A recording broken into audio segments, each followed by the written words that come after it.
Hello বন্ধুরা, তোমরা সবাই কেমন আছো? আজকে একটি on of the best video নিয়ে চলে এসেছি।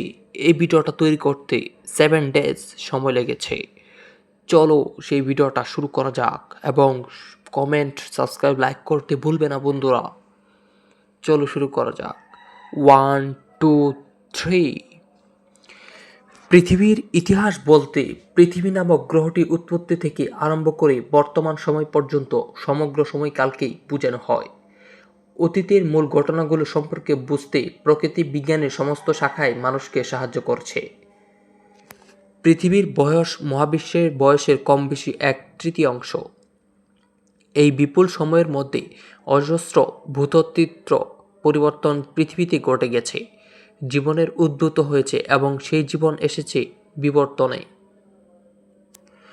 পৃথিবীর সৃষ্টি সম্পর্কে কেউ সুনির্দিষ্ট তত্ত্ব দিতে পারেননি, তবে ধারণা করা হয় সৌরজগৎ সৃষ্টির মোটামুটি 100 মিলিয়ন বছর পর একগুচ্ছ সংঘর্ষের ফল হলো পৃথিবী। আজ থেকে 4.54 বিলিয়ন বছর আগে পৃথিবী নামের গ্রহটি আকৃতি পায়, লৌহের একটি কেন্দ্র এবং একটি বায়ুমণ্ডল।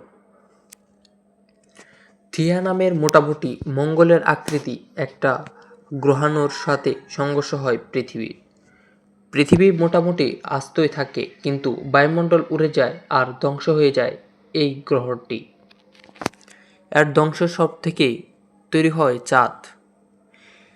থিয়ার সাথে সংঘর্ষের ফলে উত্তপ্ত হয় পৃথিবী।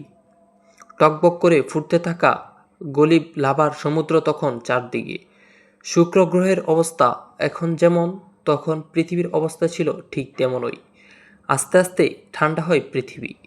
লাভা জমাট তৈরি করে পাথর আর জলে সৃষ্টি হয় পৃথিবীর প্রথম মহাসাগর।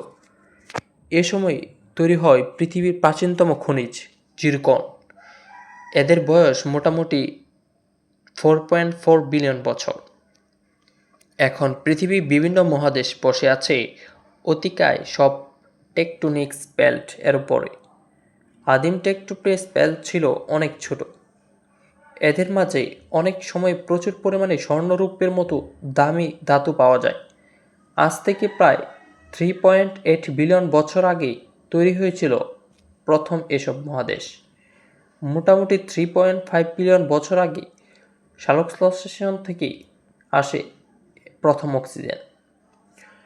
পাথরের উপরে জন্মানো বা নীলচে সবুজ শ্যাওলা থেকে প্রথম অক্সিজেন আসে। এই অক্সিজেন উপস্থিতির কারণে এমন কিছু ব্যাকটেরিয়া মরে যায় যারা অক্সিজেন এর উপস্থিতি সহ্য করতে পারে না। এভাবে 2.4 বিলিয়ন বছর আগে পৃথিবী অক্সিজেন অনেক বেশি বেড়ে যায়, যাকে বলা হয় গ্রেট অক্সিজেন ক্রাইসিস। আজ আমরা এই অক্সিজেনের কারণেই বাঁচি। প্রথম মহাদেশ তৈরি হবার পর 1 বিলিয়ন বছর তেমন কিছু হয়নি পৃথিবীতে। একেবারেই একঘেয়ে একটা সময় গেছে।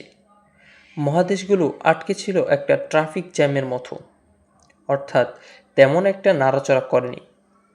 প্রাণের তেমন কোন উন্নতিও ঘটতে সময় করেনি। মহাদেশের মাঝে একটি পোলো প্যানেয়া মাধ্যমে অখণ্ড পৃথিবী বিভক্ত হয়ে তৈরি হয়েছিল। গবেষকরা বের করতে পারেন ঠিক কিভাবে পৃথিবী বিভিন্ন এলাকা একত্রে যুক্ত থেকে এসব বিশাল মহাদেশে সৃষ্টি করেছিল। 750 মিলিয়ন বছর আগে অর্থাৎ করে একটা বড় মহাদেশ অন্যদের থেকে আলাদা বের হয়ে যায়। এ সময় পৃথিবী একবার ঠান্ডা হয়ে একটা বিশাল বরফের গোলাকার রূপান্তরিত হয়। এ সময়ে হিমবাহ দিয়ে ঢাকা ছিল ভূপৃষ্ঠ। এমনকি বিষুবীয় অঞ্চলেও ছিল হিমবাহ। 650 মিলিয়ন বছর আগে বায়ুমণ্ডল আবারও বাড়তে শুরু করে অক্সিজেন, এবং এ সময়ে বিভিন্ন প্রাণীর উদ্ভূত হতে থাকে। এককোষী জীবনের পাশাপাশি এসে পড়ে বহুকোষী জীব। এই সময়সীমার মাঝেই শিকার এবং শিকারে উদ্ভূত হয়।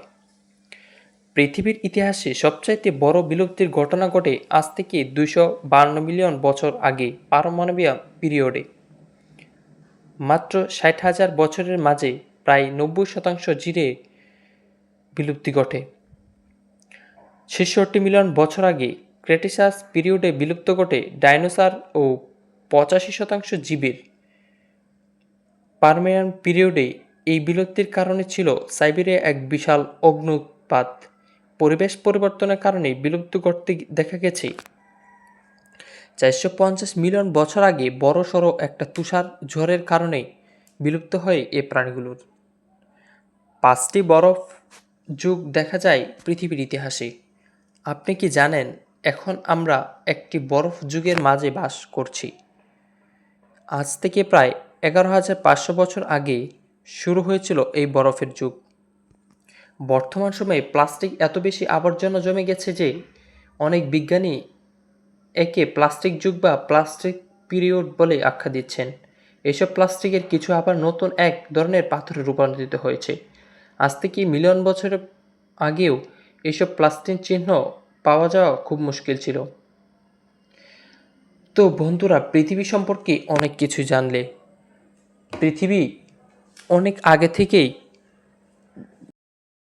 পৃথিবীতে আমরা আকাশে সারা বছর বিভিন্ন রকম মেঘ দেখতে পাই। বর্ষাকালে আকাশ একটু বেশি মেঘলা হয়ে থাকে। এলাকাভেদে প্রচুর বৃষ্টিপাত হয়। এর কারণ হলো পৃথিবীর বায়ুমণ্ডলে মেঘ মূলত পানির অতি ক্ষুদ্র কণা দ্বারা গঠিত। তবে পৃথিবীর বাইরের মহাকাশেও এক বিশাল রয়েছে। এই বিশাল মহাবিশ্ব এবং বস্তুত ক্ষুদ্রাঙ্কি জগৎ সব জায়গায় শূন্যতার ব্যাপক উপস্থিতি রয়েছে। অথচ আমরা মনে করি শূন্যতা মানেই কিছু না। কিন্তু ভালো করে লক্ষ্য করলে দেখা যাবে মহাবিশ্বে শূন্যতার গুরুত্ব অপরিসীম। শূন্যতা না থাকলে পরমাণু গঠিত হতে পারত না। পরমাণু না থাকলে বস্তুত গঠিত হতো না। আর বস্তু না থাকলে মহাবিশ্বের সৃষ্টি হতো না। সেই জন্য অনেক বিজ্ঞানী মনে করেন শূন্যতা থেকেই মহাবিশ্বের সূচনা হয়েছে। ব্যাপারটা গোলেমোলে মনে হলেও এর পেছনে বৈজ্ঞানিক ব্যাখ্যা রয়েছে। শূন্যতা থেকে কীভাবে মহাবিশ্বের সৃষ্টি হতে পারে সেটা বুঝতে হলে আমাদেরকে কোয়ান্টাম ও মেকানিক্সের শরণাপন্ন হতে হবে। বস্তুত অভ্যন্তরে যে ক্ষুদ্র জগৎ তার নিয়মিত হলো কোয়ান্টাম মেকানিক্স। পরমাণবিক ভেতর যে শূন্যতা রয়েছে তাকে বলা হয় কোয়ান্টাম শূন্যতা। এটি আসলে পুরোপুরি শূন্য নয়। এই শূন্যতার মাঝে লুকিয়ে আছে এক ধরনের শক্তি, যার ফলে এই কোয়ান্টাম শূন্যতার ভেতর সবসময় এক ধরনের অস্থিরতা কাজ করে। একে বলা হয় কোয়ান্টাম ফ্রিকোয়েন্সি।